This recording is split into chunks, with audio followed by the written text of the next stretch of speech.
দ্বারা বর্ষণের ফলে কাছাড়ের চলতাকান্দিতে সংঘটিত হয়েছে এক ভয়ঙ্কর ঘটনা। একটি গড়ের মাটির দেওয়াল ধসে 6 মাসের এক শিশুসহ দুজনের মৃত্যু ঘটে। মৃত শিশুটির নাম আসিফ উদ্দিন এবং যুবকের নাম আজির উদ্দিন। এই মর্মান্তিক ও ভয়ঙ্কর ঘটনাটি সংঘটিত হয়েছে মঙ্গলবার সকালে। ওই গড়ে শিশুসহ মহিলা এবং 9 জনের একটি পরিবার ছিল। সকালে শুয়ে থাকা অবস্থায় হঠাৎ গড়ের মাটির দেওয়াল ধসে পড়ে। ঘটনাস্থলে 6 মাসের শিশু আসিফ উদ্দিন ও 35 বছরের আজির উদ্দিনের মৃত্যু ঘটে। মৃত শিশু ও যুবক সম্পর্কে বাবা ও ছেলে। এই ঘটনায় পরিবারের আরও 2 জন সদস্য আহত হয়েছেন। ঘটনার পর স্থানীয়রা তাদের উদ্ধার করে শিলচর মেডিকেল কলেজে নিয়ে যান। এ খবর পেয়ে ঘটনাস্থলে পৌঁছে উদারবন পুলিশ। তারা মৃতদেহ উদ্ধার করে ময়নাতদন্তের জন্য শিলচর মেডিকেলের মর্গে পাঠিয়েছেন। এ মর্মান্তিক ঘটনায় গোটা এলাকায় শোকের ছায়া নেমে আসে, পাশাপাশি চাঞ্চল্য সৃষ্টি হয়েছে। এই অসহায় পরিবারগুলোকে আর্থিক সাহায্যের দাবি জানিয়েছেন স্থানীয় জনগণ। বড়খোলা থেকে জুমিনাথের রিপোর্ট।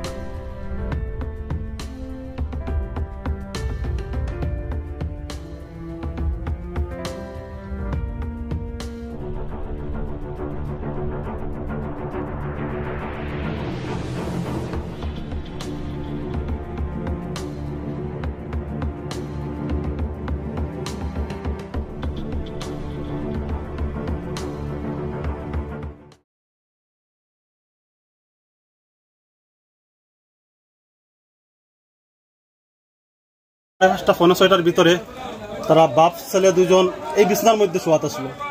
হঠাৎ করে দেওয়ালটা পড়ছে, পড়ে বাবা বাচ্চা 2 জন মৃত্যুর কোলে ডলে পড়ছে। এরপরে গ্রামবাসী ইয়া তারা আমরা উদ্ধার করছি। একজন বেটি মানুষ তার ফাওয়া ভাঙ্গা আছে, আরেকজনের মধ্যে খমরের মধ্যে একটু চুট পাইছে।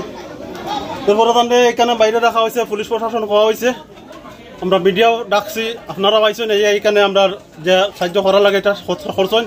এখন বর্তমানে আমরা যে এই পরিবারটা অত দুর্বল হইতে সময় শেষ পর্যন্ত দুর্বল আর কি, যে এরার যে আমাদের মাননীয় মুখ্যমন্ত্রী স্যারের কাছে যে বিনম্র অনুরোধ যে এই পরিবারের জন্য একটি যে আর্থিক সাহায্য করার জন্য আমাদের বিনম্র আমাদের গ্রামবাসীর অনুরোধ, আর আমাদের ডিসি মহোদয়ের কাছে আমার অনুরোধ।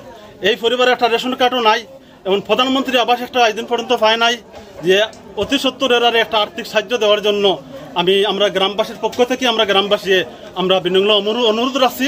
আর আমি তো নিজে জানি, মানে তারা মুখে গল্প নিয়ে আইছি, আবার করে পাইছি যে ওইরকম তারা দেওয়াল ভাঙ্গিয়া পড়ছে। আমরা রাত্রেও মানে জানি না, আমরা সকালে খবর পাইছি। আমার জেঠালি ফোন করে কইছিল ওইরকম তোমার দেওয়াল ভাঙ্গিয়া ছেলের বাবা মারা গেছে দেওয়াল ভাঙ্গিয়া। তারপরে আমরা খবর শুনিয়ে আইছি এখানকার। কটার সময় ঘটনা হয়েছে? ঘটনাটা হইতে পারতাম, আমরা সকালে 7টার সময় খবর শুনছি, যে সকাল 7টার সময় খবর শোনার পরে আমরা তাড়াতাড়ি আইছি। কোন সময় ঘটনা হইতে পারতাম, অবশ্যই রাত্রে হইব। ঘটনাটা কোন জায়গা দিয়েছে? সলিতাকান্দি দুর্গানগর পার্ট 1 টিল্লা গ্রাম। কয়জন মারা গেছে? 2 জন মারা গেছে, ছেলে আর বাবা, 6 মাসের ছেলে আর তার বাবা। ঠিক আছে।